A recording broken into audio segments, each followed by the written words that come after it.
Hey, what's up, y'all? This is Rod. And this is Kai. And welcome to Married in the Middle. We have been married for 18 years. We have 4 amazing kids and a dog named Appa. This podcast is about helping marriages flourish through the challenges of the middle years.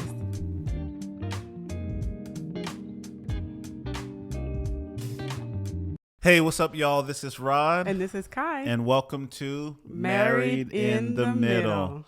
We have been married now for 18 years. Long time. It's kind of crazy to say that. It is crazy. And we have 4 kids. Mm-hmm. And a dog. Kids. And a dog. That's real. That you may hear in this episode. So if you hear something crazy, she doesn't always behave. That's Appa. So tell them about our kids. Yeah, we have 4 kids. That's a lot of kids. So we have a 15-year-old. She's in high school, 10th grade. Her name is Jordan. And then we have Zion, who's in middle school, 7th grade. She's 12. Then little RJ is in 4th grade. That's our one and only king, our little prince. And then, of course, we have our little Gracie. She's 4 years old and she's in pre-K. Yeah. And so if y'all, she really rules the house. So, yeah. If y'all heard that, that's from 10th grade in high school to pre-K. Right. So 11. Our first and our last is about 11 years apart. So our not sure what we were thinking. Our family planning was not that tight. No, and I really don't know why we have a dog. Like how we thought it would be cute to get a dog. Because the kids wanted a dog for Christmas. Yeah, they did. If I would have known that a dog is pretty much like a child, we probably wouldn't have one. That's the truth. Yeah. That's the truth. And I am a pastor's church planter. So we started a church 9 years ago. Actually, this Sunday would make us 9 years. And so we started the church from scratch. We started with a couple of people with us on our core team and gathered more people on launch team. And we started a church. Yeah, and with 9 people in our apartment. Yeah, it's been going for 9 years. And what do you do? Yeah. Oh, I'm a nurse. I work in the ICU. And that's what I do. That's cool. That's cool. So we have our hands full. Yes, very busy. I'm in grad school working on stuff.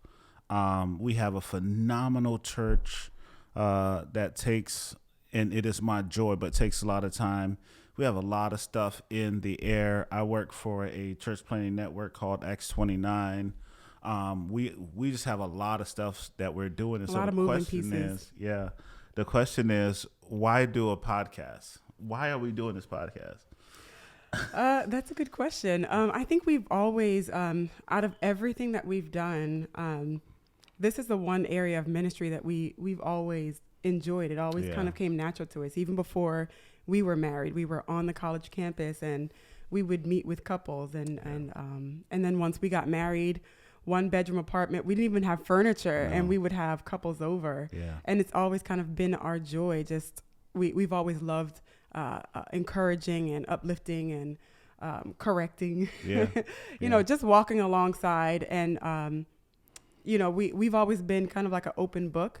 And so it comes natural for us, but this is different. Like I'm actually really nervous because I'm kind of like camera shy and it's out of my comfort zone, but I think it's time. Just the timing is right, and we've been wanting to do it for a long time. Yeah. So, here we are. Yeah, we've been sitting on this for a while. Our life verse when we early on in our marriage was that we would live a life poured out, looking at the Apostle Paul as he gets ready to go and be offered up and to sacrifice his life for Christ. We wanted to live that life poured out. And what that meant for us is we wanted to be brutally honest as we stepped into our marriage about how difficult marriage is. So this is not a podcast for people that have this perfect marriage, have it all together. Yeah, where they or usually are pretending to have it all together. Yeah, or they never argue, or they never fight, or they're always smiling.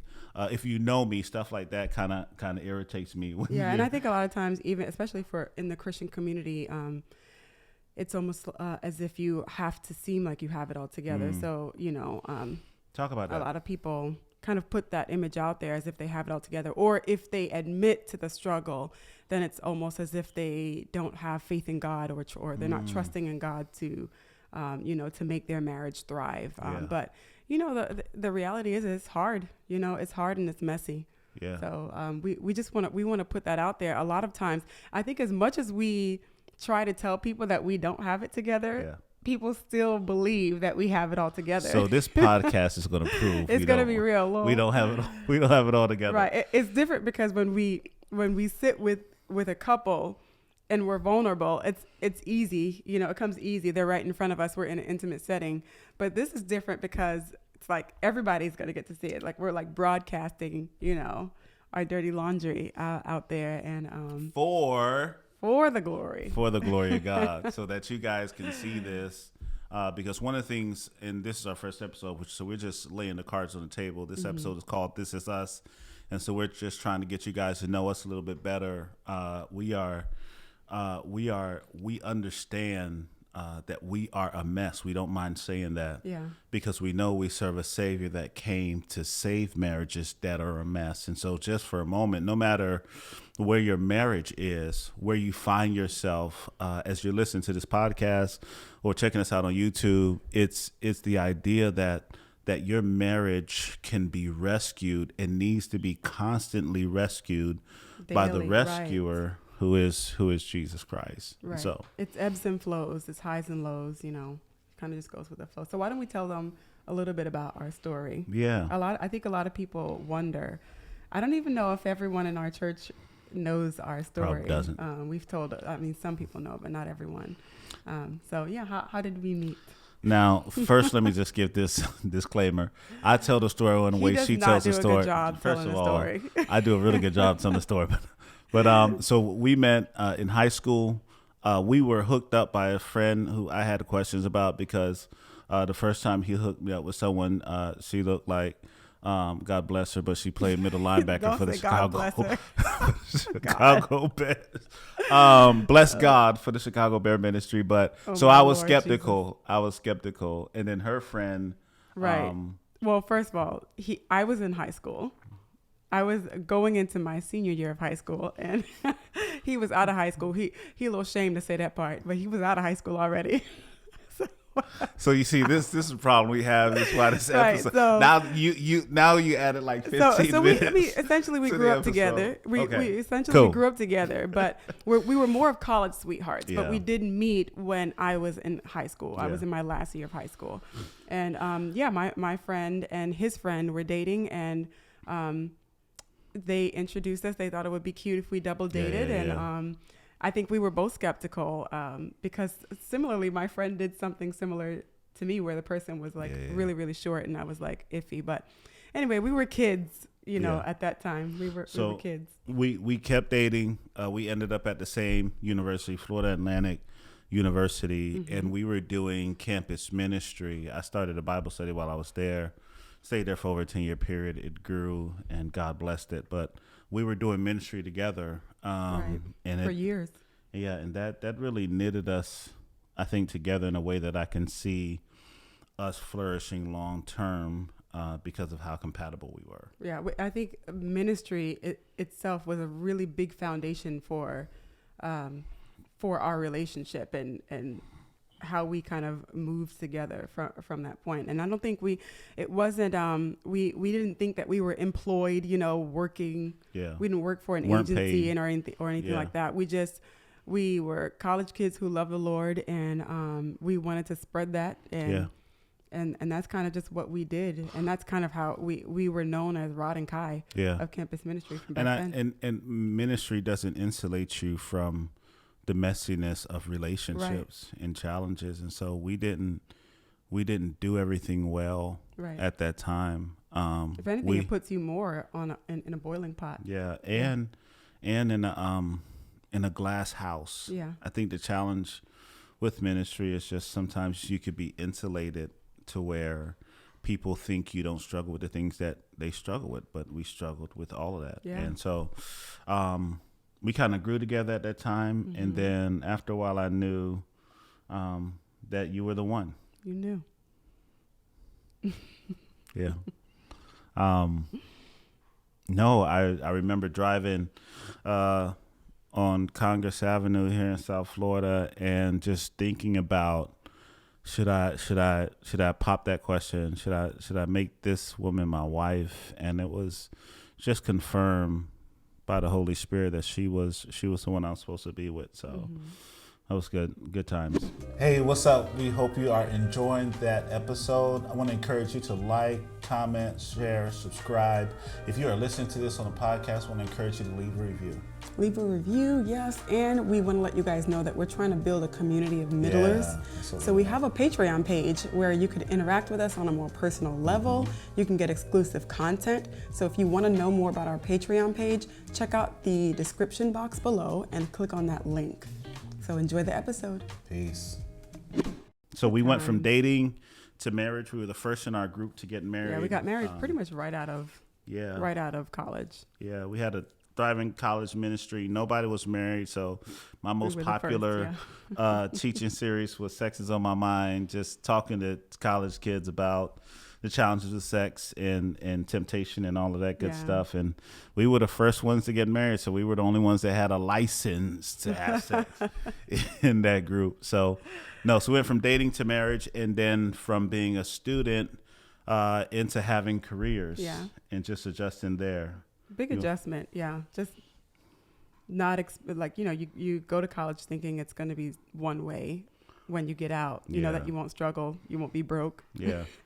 And then, being newlyweds and in the real world and having real responsibilities. Yeah. That was an adjustment. Yeah.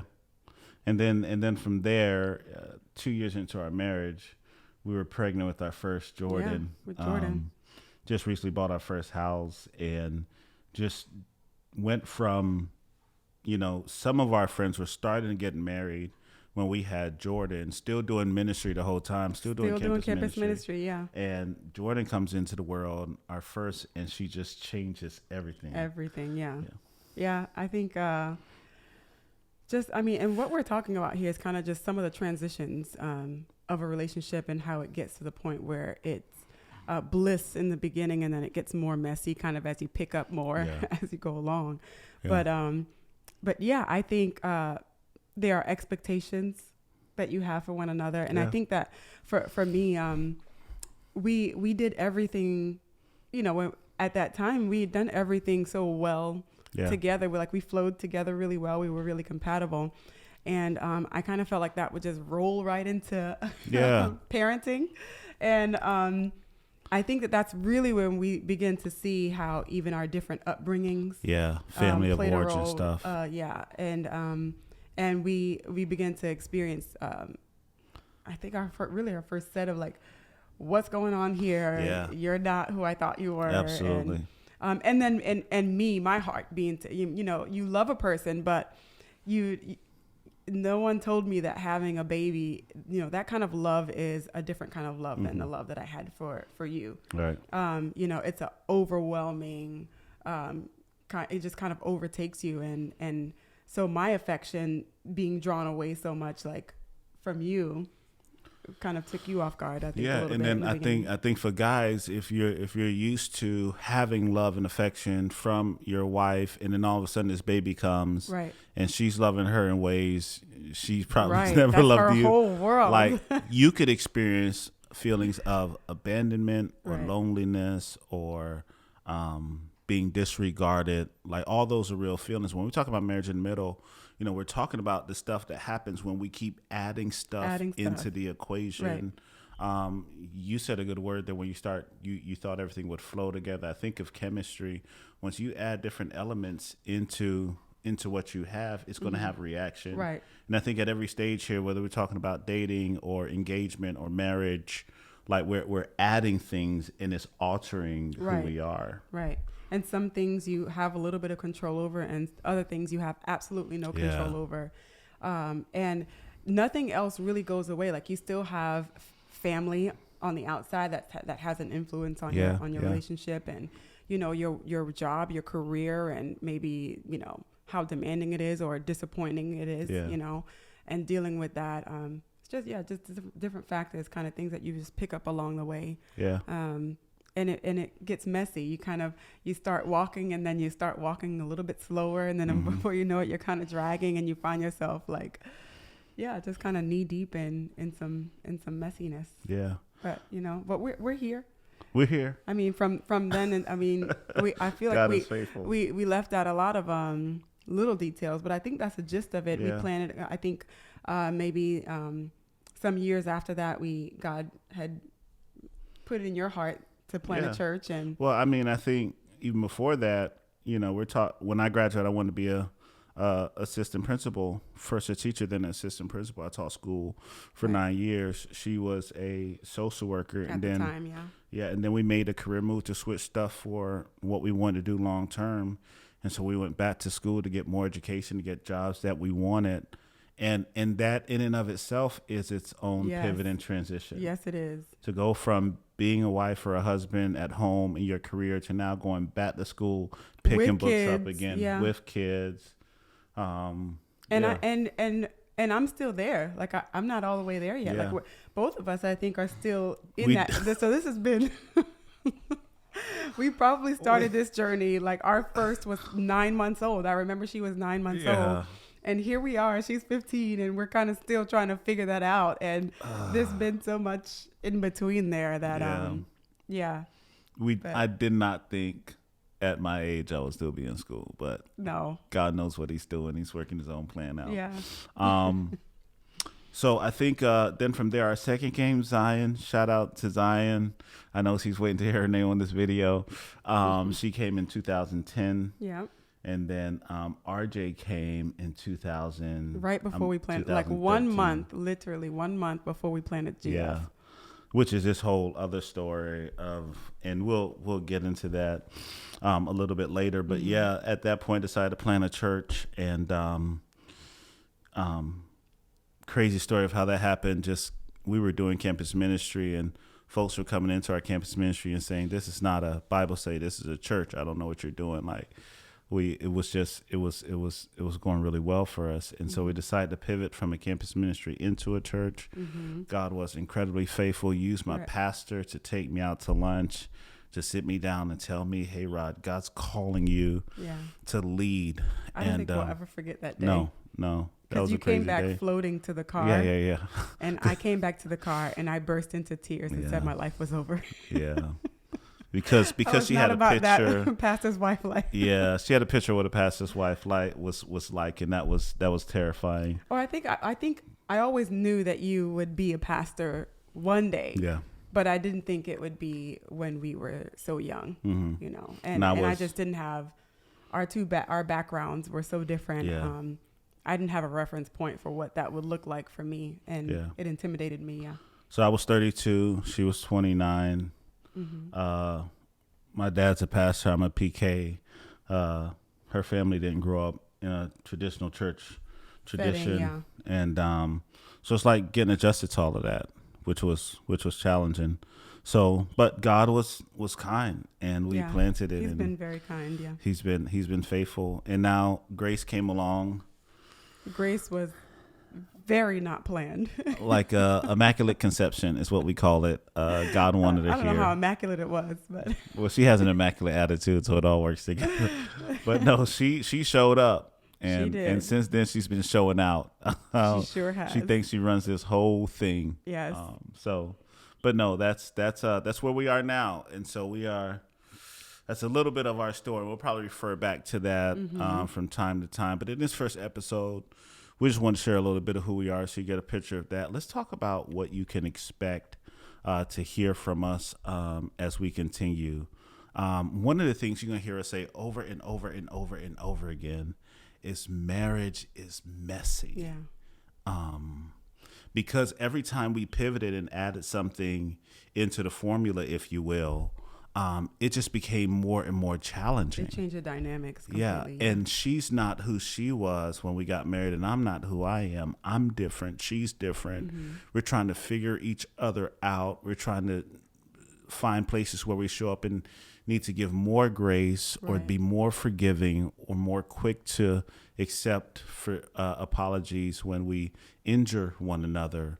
So you can expect some real talk. You can also expect some really good interviews. I got some friends that I'm excited to bring on that you're going to hear from that are going to address issues of marriage in the middle I mean, because we have a lot of dynamics, so I think we have a lot to offer, but we haven't experienced everything, and I think we have some great people lined up who have been through some things that we haven't experienced, or maybe in a different level, and really can give some great insight. So we're looking forward to that.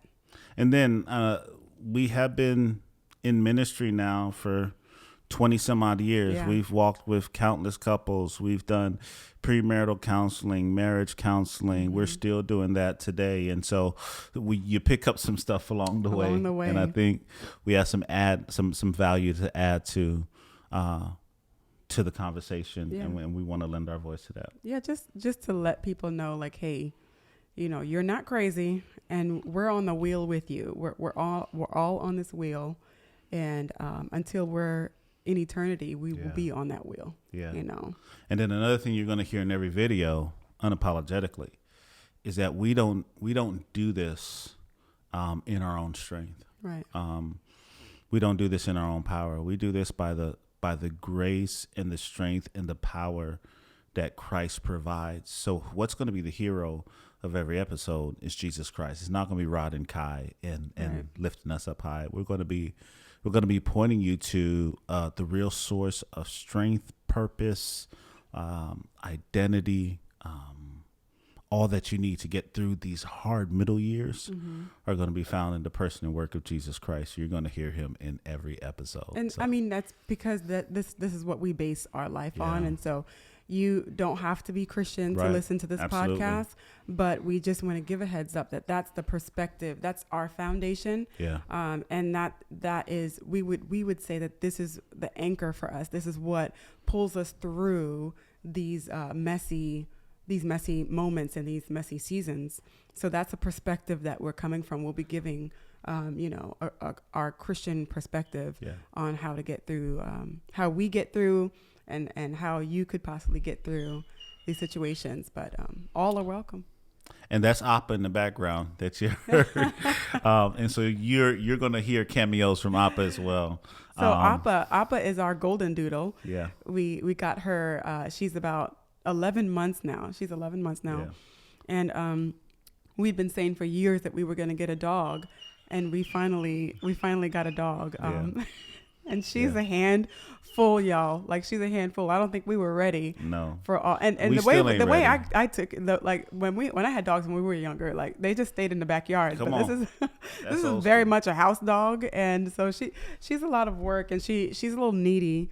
But her name is Appa, so you may hear her and see her from time to time. We got her name because our family. Well, let me just say, me and my kids, we were doing so are good. Big Atla. When I say Atla, Avatar: Last Airbender, not the movie, but the Nickelodeon show. Okay, not the movie. We won't go there. But we are big Atla fans, and so of course you know that Aang, who is the Avatar, his flying bison, his name was Appa. So we were convinced. I just need to tell him about Appa because it's important. Her name has meaning. We wanted to get a dog. Like we chose her breed because she was big and fluffy. We were supposed to get a boy, but they didn't have a boy. Yeah. And so we got a girl, but we still named her Appa. So that's our Appa. She's super annoying, but we love her so much. So I just finished my second episode of season 1 with my son. I'll be honest, I lied and told my children that I saw Avatar when I was a little boy. I did. And they Googled it and found out that it came out in 2005. Right. So my son has been like, yo, Daddy, that came out in 2005. You were 25. You couldn't have seen it. I'm right. Like, no, and they had another episode before. If you know our son, he will call you. I feel like all of our kids will call you out. Yeah. So the funny thing is, I just admitted to them that I didn't watch it today, to be honest. So now they know it's a lie. And I'm in season 1, episode 2. He just needs to watch it because we have that, like, we make so many references to it. We each know which what kind of bender we are. Like I'm a water bender, and he just can't he can't get with that. He can't, he doesn't know what kind. And so we can make fun of him with different things because he doesn't know anyway. If a 9-year-old says that, when this woman starts saying I'm a waterbender, that means Don't the you say my episode age. needs to come to Don't you say my age. come to a close. Man, no, but this is man, this is going to be fun. This is us, y'all. Yeah, this is us. So like, subscribe, share, comment, all that good stuff. Shout out to Danny Williams, who's helping us do this. If you know Danny. us and you are looking at YouTube, you know how good this look. This ain't us. This ain't us. We y'all did know. not set this up. We are the hire the person kind of people. So we are not the do it yourself kind of people. So shout out to him. And again, check out our link below and find out more information about us. And thank y'all for tuning in. We'll talk soon. Bye. Peace.